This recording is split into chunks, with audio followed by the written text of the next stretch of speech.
Hello, Tim from Fairplay now on the 7th of December 2023.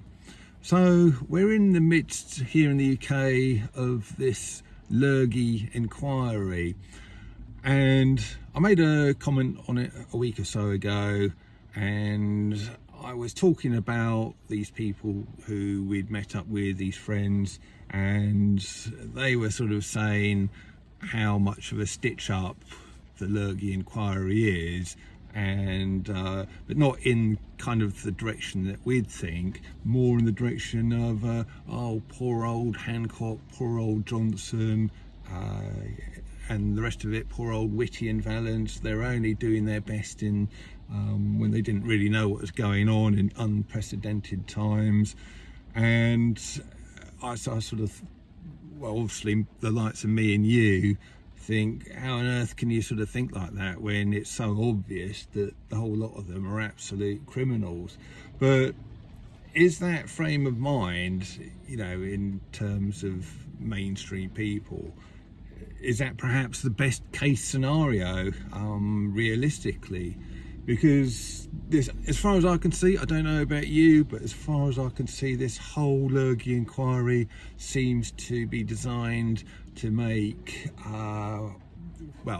make it look like the government did totally the wrong thing, and in fact they, well, not sort of lock down, but lock down even harder and earlier than they actually did. Of course, we would argue that they shouldn't have locked down at all. Look at Sweden, they were perfectly all right, but the whole narrative sort of seems to totally ignore Sweden and sort of look at sort of places like China as being how things should have been done. So just the whole thing seems to be designed to make people believe that we should have locked down earlier, we should have locked down harder and more stringently and all of the rest of it. And that kind of ties in with the whole thing that the powers that shouldn't be want to achieve, doesn't it? They want to, as we all know here, want their sort of one world government eventually, and they are doing so by making governments, not just our government, but all sorts of governments everywhere, they want to make them look incompetent. Oh, look how useless sort of the national government of the UK was. Johnson and Hancock, they didn't know what they were doing. They were just flying by the seats of their pants. They were being reckless, and really what we need to do next time is have everything kind of centrally coordinated. If there's another lurgy-demic, everything needs to be a lot more central, a lot more of a worldwide response with a central command, which would probably be the Whiskey Hotel Oscar, just directing everything, and it shouldn't be up to sort of national governments doing their own thing here, doing another thing there. It needs to be the same worldwide. And what happens then, of course, is they get in their one world government. So I don't know about you, but I think this whole Lurgy inquiry is being framed, first of all, to sort of make out that things should have been a lot more strict lockdown wise, and B, sort of more importantly, the more important thing we need to pay attention to is that it's a device really to get in a one world government, to make national governments look totally incompetent and corrupt and all of the rest of it. So that certainly seems to be how things are playing out, doesn't it? As far as sort of the mainstream's concerned. I was in the electrical wholesalers yesterday, in fact, and I just heard a very brief snippet on the radio that they had playing in there, which kind of bears all of this out. The DJ guy was sort of talking about the Lurgy inquiry and saying how it was Johnson, because it's Johnson's turn now.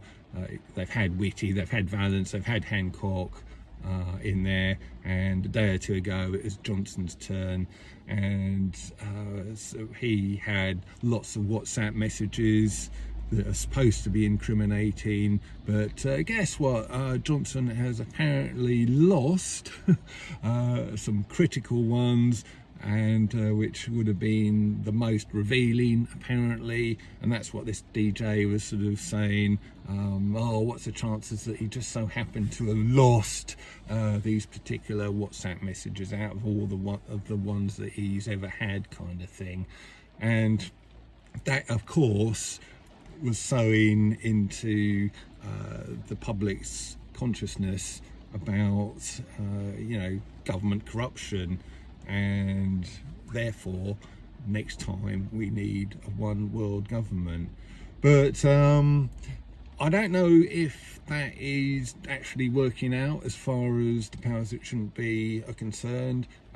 A lot of people, including these friends of ours who are very mainstream, very much into the sort of normie narrative, as it were, but they're not kind of buying this government corruption thing. I don't think they're buying the line of well, basically the sort of government were only doing the best at the time, kind of thing, as I kind of explained a few minutes ago.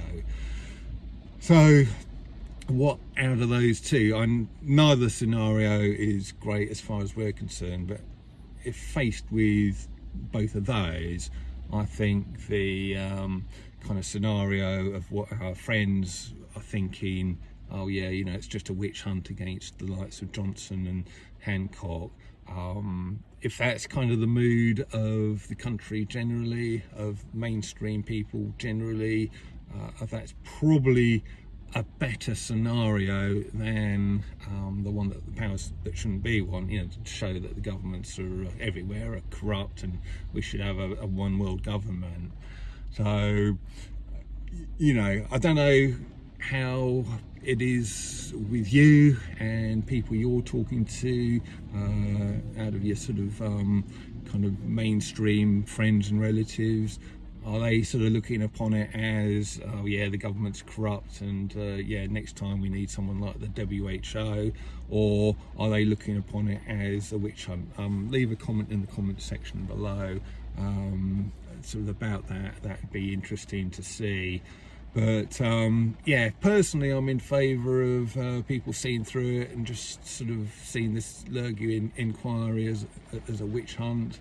That way, if that's the way the majority of people are sort of thinking, maybe we can sort of then get away from the whole sort of government are corrupt and therefore we shouldn't be having national governments anymore. We can get away from that narrative, and then once we've done that, we can then work upon well, maybe the government's response was a little bit too harsh and maybe we shouldn't have had lockdowns at all, but that may well have to wait until we kind of see the back of this stupid inquiry and get out the other side of that.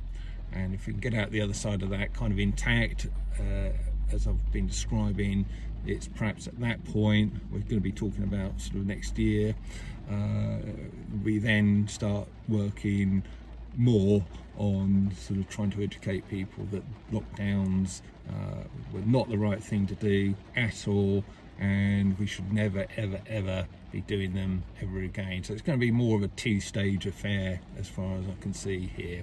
But anyway, that's just some ramblings. I've just got a job to go to up the road here.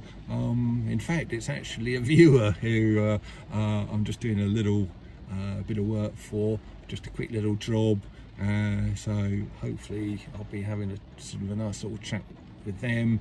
And yeah, it's nice to be going into a house of someone who's awake actually, so it makes a pleasant change. But got to get on with that now, and I'll be back soon. Tim from Fair Play Now, thanks for watching.